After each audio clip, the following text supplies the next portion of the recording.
Hi everyone. আগের দিন সকাল সকাল উঠেই দেখি যে পুরো মেঘলা ওয়েদার, আর আমার বেরোনোরও ছিল, তার জন্য মা আমাকে ব্রেকফাস্টও দিয়ে দিয়েছিল, পোচ আর ব্রেড টোস্ট।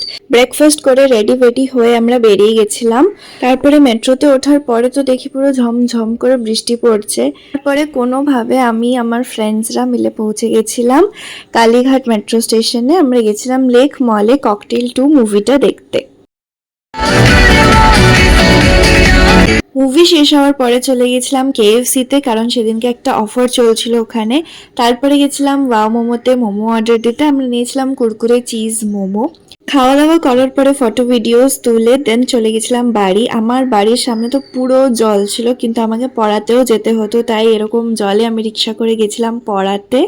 তারপরে রাত্রির বেলা একটু জল কমার পরে আমি, দিদি, বাবা আর মা মিলে চলে গেছিলাম মিত্রা ক্যাফেতে ওদের জামাই ষষ্ঠী স্পেশাল থালিটা খাওয়ার জন্য, যেটা আমাদের সবারই খুবই ভালো লেগেছিল। অনেক রকমের আইটেমসও দিয়েছিল। তো এইভাবেই আজকের দিনটা খাতে পিতে ঘুরতে ঘুরতে কেটে গেল। দেখা হচ্ছে পরের ভিডিওতে।